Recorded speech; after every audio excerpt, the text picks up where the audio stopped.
You've had an extraordinary career. We've talked a little bit about Phantom. You played Miss Andrew in Mary Poppins.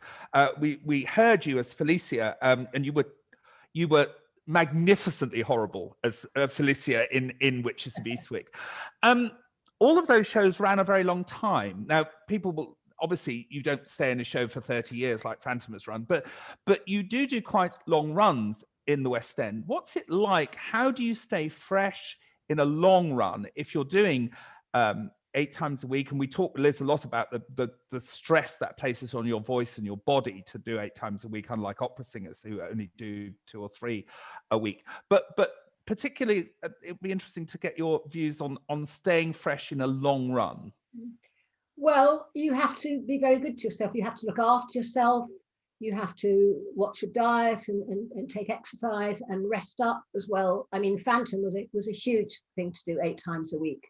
I used to have a sleep in the afternoon before I went in to do Phantom. That's exactly what Liz said. Have a sleep in the afternoon. When she was doing My Fair Lady, she said had to. Because it was exhausting. I used to have a singing lesson once a week. I didn't used to do very much, to be honest, because it is exhausting. And the thing about it is you have to remember, there can be times on a Saturday night when you're thinking, oh, how am I going to get through this again? And what I always think to myself is everybody in the audience is paid. There are people who've never seen this before. You are doing a job. You're actually only on stage for a few hours. Think about poor people who have to, be on their feet all day working in a shop or sitting at a computer all day long. Come on. I mean, it is hard repeating the same thing and trying to keep the standard up. But that's what you have to bear in mind. People are seeing this and they haven't seen it before. It might be feel old and tired to you, but it's fresh to them. Well, it's interesting. There's a wonderful, fascinating Aida line. I love Fascinating Aida. I think that's such a funny comedy group. And Adele at one point says, it doesn't matter if they're unsympathetic and heartless. They've paid, and you are paid to do this, and I think exactly. And I never understand why people moan. You're paid to do it.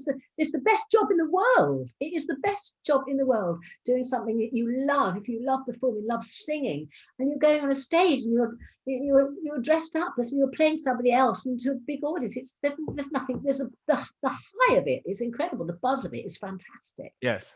But you just be good to yourself. And obviously, I think I didn't use, particularly if it was a big singing role, I wouldn't go out much after the show, apart from a Saturday night when I would really let rip.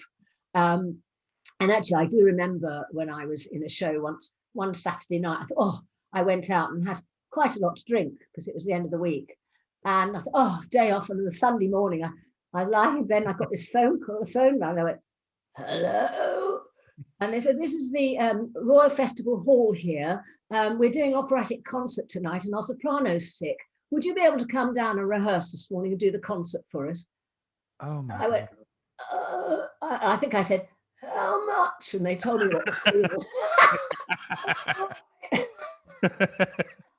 So I managed to I wasn't planning to sing that day, but I managed to pull myself together and go and do. I think I bought a new washing machine out of it.